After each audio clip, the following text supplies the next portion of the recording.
Olá, olá! Sejam muito bem-vindos a mais um podcast aqui da AMPSE, sempre trazendo conteúdo nessa interface psiquiatria, psicologia, com convidados muito especiais. Hoje aqui comigo, mais uma vez, a Silvia, que é psicóloga do sono, mas que também trabalha com outros transtornos. Hoje ela vai falar de uma coisa diferente, a gente não vai falar tanto de sono, né? Silvia Conway, por favor, se apresente. Obrigada, Marina. Muito bom estar aqui de volta. E a ideia hoje é a gente falar um pouquinho de transtorno de estresse pós-traumático. O tal do TEPT. Isso. Eu sou Silvia Conway, eu trabalho sou psicóloga clínica e duas grandes frentes minhas, a psicologia do sono e transtorno de estresse pós-traumático. Não é só isso, mas eu acho que a gente está aqui... São suas paixões. Eu adoro trauma. Verdade. Adoro trauma. Legal. Eu diria para você que, assim, sono foi uma paixão de início da minha vida. Quando eu estava na faculdade, eu me apaixonei. E aí eu adentrei sono. E trauma, eu também fiz a formação. Eu fiz formação tripla, né? Faculdade de psicologia, trauma e sono, tudo junto. Então, foram paixões. Mas eu diria que trauma tem uma questão de vida que, quando você trata... A vida parece que o paciente é volta, linda, né? Muito lindo. Então, e assim, quando você acerta o ponto, ele volta naquela sessão. Verdade. É tão lindo isso que... O tratamento da insônia, ele é um tratamento mais longo. 10 sessões, 12, não é longo. Mas... ele demanda um pouco mais de recorte psicológico, de fazer costura, de criar uma organização na agenda de sono, ajudar o paciente a entender por que aquilo, o que está dificultando. Então, ele tem uma construção. O tratamento de trauma não tem uma construção. Ele tem, na realidade, uma exatidão, uma sensibilidade. Todo tratamento psi envolve sensibilidade, óbvio. Mas no trauma, você tem que se deixar muito de lado, né? Você tem que entrar muito em ressonância ali com o paciente para poder entender qual é a lógica daquele trauma. E isso ganha realmente, assim, um encanto para mim que é muito grande. É um trabalho de um escavador, né? Você vai ali escavando e vai encontrando isso. E fala um pouquinho pra gente, né? Dentro do trauma, né? A gente fala muito do transtorno do estresse pós-traumático, cujo cerne é a ocorrência de um trauma. Como que vocês da psicologia trabalham essas questões? Como que é a visão de vocês para esse transtorno? Boa pergunta. Do ponto de vista da faculdade, eu não me lembro nunca de ter tido uma aula de transtorno de estresse pós-traumático. Talvez na aula de psicopatologia deve ter sido citado dentro do rol das várias questões, né, dos vários aspectos psicopatológicos humanos. Mas eu acho que como eu fiz essa formação mesmo em técnicas de trauma, e aí eu consegui entender mais o que era trauma. Então, trauma nada mais é do que um congelamento de uma experiência emocional. A pessoa tem também uma cognição a respeito da experiência que ela teve e ela não consegue sair daquele circuito. Então, toda frente a uma situação que ameaça a integridade física ou psicológica, a gente pode ter 3 tipos de reação. A reação de luta, a reação de fuga ou de congelamento. Então, é muito comum um animal ter um momento de congelamento quando ele vê que ele não tem como fugir, né? Não é uma decisão assim tão pensada, é um momento ali em que não há espaço para fuga, não há espaço para luta, ele pode simular a morte. E quando o animal predador sai de perto dele, ele descongela. Finge de morto. Finge de morto, inclusive com uma paralisação do coração. Olha só. Então, ele realmente tem uma simulação ali de morte, porque aí o animal morto, em geral, o predador não vai querer. Não é interessante. Tem um risco ali para ser consumido. Então, na hora em que o predador sai de perto, o que o animal faz? Ele começa um processo de descongelar. Ele vai se chacoalhando. E aí, com isso, ele se liberta daquilo e ele volta para a vida normal. Existe também, por exemplo, até um relato dos patos que vêm vindo e eles brigam, 2 machos. Aí eles se encontram no meio do lago, brigam. Depois que eles saem dessa briga e que eles vão, então, embora em caminhos opostos, eles também param num determinado momento e se chacoalham. Como se eles estivessem liberando a carga de energia ali do corpo.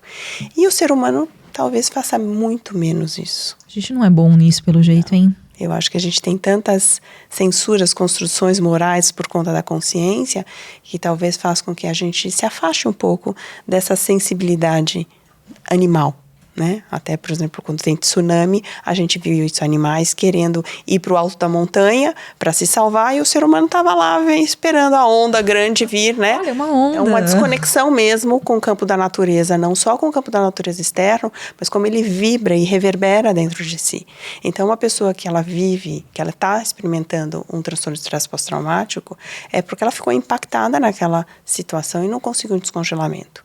E aí também os estudos mostram que quando a pessoa tem uma postura mais proativa frente à situação ameaçadora, é mais difícil dela ser traumatizada. Quando ela fica mais passiva, é mais fácil dela ser. E ela fica reproduzindo a cognição. O que seria essa cognição? Seria a crença que ela formulou no momento. Não dou conta, não sou capaz, não sou bom o suficiente. Algo terrível vai acontecer comigo. E ali ela fica reverberando.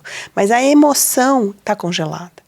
Então, o trabalho de uma técnica específica para lidar com trauma, e tem várias, né? Cada vez estão surgindo algumas que até vão ajudando para poder fazer até online, mais virtual, que é muito bom e facilita para esses lugares que às vezes as pessoas não têm acesso. Mas as técnicas de trauma, elas vão promover esse descongelamento.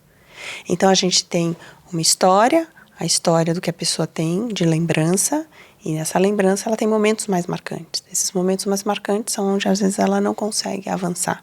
E é ali mesmo que a gente vai atuar.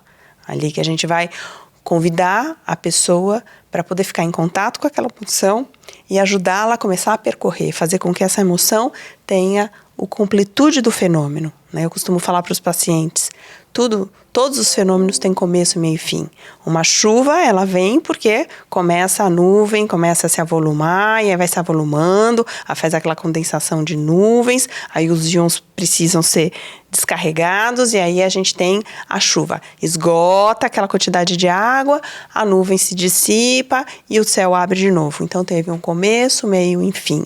Quando a gente chora, a gente está muito triste, a gente chora, tem o clímax do choro, depois a gente fica até exaurida, e depois parece até que a gente muitas vezes dorme, né? Porque está exaurida. Então também teve começo, meio e fim. Então tudo na natureza tem começo, meio e fim. E uma emoção que foi deflagrada frente a uma situação ameaçadora, ela também tem que ter o meio e o fim. E não teve, né? No caso do paciente que está com TEPT, não teve. Não teve. Então, a técnica de trauma vai ajudar a fazer esse percurso. É num espaço mais seguro, é com uma pessoa que não é aquela, porém ela revive a situação como se fosse igual. Então aí que vem realmente a habilidade, o conhecer o trauma e confiar no sintoma. Eu acho que a psicologia, ela trabalha em cima do sintoma. Ela valoriza o sintoma, ela não quer aniquilar o sintoma. Ela reconhece que através do sintoma você consegue acessar a cura. Então esse é o caminho que o tratamento de transtornos do estresse pós-traumático faz dentro do trauma. Isso é muito legal, porque quando a gente sempre fala aqui, né, nos nossos podcasts dessa junção, né, do tratamento psicológico com o tratamento médico, e de fato existem algumas junções que funcionam maravilhosamente bem, aliás, acho que todas elas, mas aqui eu vejo o quão importante é não apenas você abrir mão da questão medicamentosa, vai lá e medica, porque não é isso, né? Você tem um cerne da questão ali, se você não for no cerne da questão, se você não trabalhar de fato o trauma, eu falo que você está enxugando gelo, né? Então eu tenho alguns pacientes que são muito resistentes, às vezes a procurar uma terapia, uma psicoterapia, e eu digo, olha, o que você vai fazer aqui comigo é enxugar gelo o tempo todo. Porque você precisa ir trabalhar com essa questão mais profunda, que é isso que você está dizendo. Encontrar para que você tenha essa completude de ciclo e que aí você tenha uma resolução. Exatamente. E geralmente é assim, 2, 3 sessões. Às vezes nem precisa de tudo isso, mas é para a gente ter a certeza de que não ficaram resquícios. Então as sessões que a gente marca posteriores é quando a gente fala, deixa eu ver realmente se tem alguma sobrinha que ficou aqui para a gente poder resolver. Muito legal. E eu estava aqui lembrando de algumas coisas que eu vi em congressos, eventos. Não sei se você poderia comentar alguma coisa, mas eu li algo, ouvi em algum desses congressos, o uso de realidade virtual para exposição. Como que é isso? Eu não uso essa técnica, mas essa é mais parecida com a parte de comportamental também, que você vai fazendo uma aproximação né? Paulatina também. É uma dessensibilização. É uma dessensibilização, isso. Que é bem interessante, porque a gente vê, né, hoje o recurso da internet para levar a terapia mais longe, mas também o recurso tecnológico, de repente, como uma ferramenta, como um instrumento para você tratar esses pacientes. Então, isso também me ocorreu aqui. Eu falei, nossa, legal. Eu gosto muito da abordagem do EMDR, Eye Movement Desensitization Reprocessing, né? Então, uma dessensibilização que, na realidade, não precisa só estímulo bilateral ocular, pode ser tátil. Gente, como é que é? Para o pessoal que não conhece essa técnica, como que é isso? Essa é uma técnica que você faz um estímulo bilateral. Então, você pode fazer um estímulo sonoro. Eu não sou muito boa do estalo do outro lado. Pode fazer um estímulo tátil, você pode fazer também um estímulo visual, onde você identifica qual é a crença negativa, qual é a emoção que está ali paralisada por conta do evento, e ali você ajuda a pessoa a percorrer aquela emoção, aonde através do estímulo bilateral, ela vai se focar em, por exemplo, acompanhar o seu dedo, ou ela vai só receber o estímulo tátil e vai ficar com um pano de fundo da crença negativa e vai mergulhar na emoção. Esse mergulho na emoção às vezes traz mais pedaços, fragmentos da história que às vezes ela nem lembrava. Ou faz, às vezes, até ela rememorar outros eventos anteriores, que talvez tenham sido os eventos que criaram a condição dela se traumatizar no momento futuro. Então, nesse momento, é como se ela formasse uma gestalt. É como se ela passasse por aquilo e visse que ela é capaz de dar conta. Fazendo um paralelo com a parte, vamos dizer, mais existencial, é como se o ego que se considerasse frágil, incompetente, incapaz de lidar com aquilo, e por isso ele se fecha, e por isso ele entra em colapso. Quando a pessoa começa a percorrer, o ego percebe que ele dá conta. Então, com isso, ele sai, ele ressurge da experiência, percebendo que ele é capaz. Então, se ele tinha uma crença, não dou conta, ele fala assim, não, naquele momento eu não dei conta. Ele vai mudando essa cognição. E ele vai percebendo que ele sobreviveu, que ele está mais forte, que aquilo foi realmente uma coisa pequena e não aquela coisa volumosa como segue vibrando enquanto ele está traumatizado. Poxa, muito legal isso, assim, fiquei muito interessada em estudar mais, porque realmente é algo muito necessário, porque hoje, né, a gente observa, teve pandemia e aumento do número da violência, então tem muitas pessoas que acabam sofrendo diversos outros traumas aí relacionados à modernidade, digamos assim, não só traumas lá atrás, e é muito importante que a gente possa ter realmente profissionais que possibilitem esse tipo de abordagem, que olhem para isso de uma forma diferente e, poxa, é bastante interessante. O que mais que você acha que seria legal a gente falar para o pessoal, né, que está ali na lida do dia a dia, né, os psicólogos que recebem os pacientes, que conseguem identificar um trauma, que às vezes não tenham essa especialidade, não tenham, né, essa formação específica. O que você traria de dicas para esse pessoal? Eu acho que uma é nomear mesmo, ajudar o paciente a entender que ele sofreu um episódio traumático, né? Ajudá-lo a entender que aquilo não é normal, que o que ele está experimentando é absolutamente esperado, normal. Porque o paciente que viveu uma situação de trauma, às vezes ele se acha anormal.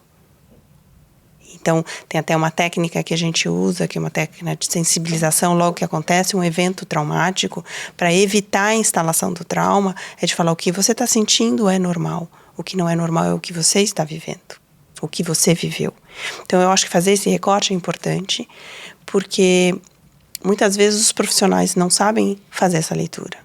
E fazem uma leitura como se fosse uma questão de uma paralisação e simplificando. Então, eu acho que dar esse nome é importante. Saber que existe tratamento especializado é importante. Eu costumo dizer também que não precisa parar a terapia. Ele pode fazer um mergulho numa intervenção com uma pessoa especializada. Se não tem na cidade, procura alguém que faça online. Existem técnicas, a brain spotting é uma técnica que faz a busca dos olhos, e dá para fazer isso pela câmera. Então, é uma forma de poder criar o subsídio para que não fique patinando num processo psicoterápico, que às vezes faz uma elucubração, mas não vai E não sai do lugar. Não sai do lugar no caso do trauma, porque a pessoa tem uma resistência muito grande. Porque quando ela vai entrar em contato com aquela emoção, ela vive como se fosse... Dói, né? Mas não é mais do que dor, ela tem um comportamento aversivo, sabe? Ela já criou, não é nenhum condicionamento, é muito mais forte no condicionamento. Ela faz a leitura imediata, igual ela fez no momento inicial. Ela não vai dar conta, então ela foge. Então, se você não vai ajudando ela de fato a percorrer, você numa abordagem psicoterápica, o paciente escapa muito mais fácil. Então, ele não precisa parar a terapia. Ele pode fazer o mergulho nessa terapia em paralelo, 1, 2, 3 sessões, e ele dá sequência, até vai ter muitos insumos para trazer para a terapia. Eu me lembro que eu tratei uma vez uma paciente que teve um episódio de assalto, e aí a gente tratou, e ela pôde voltar a andar naquela avenida que ela evitava, mas fez uma ponte com questões do pai muito importantes, e que foi importante dela também poder abordar.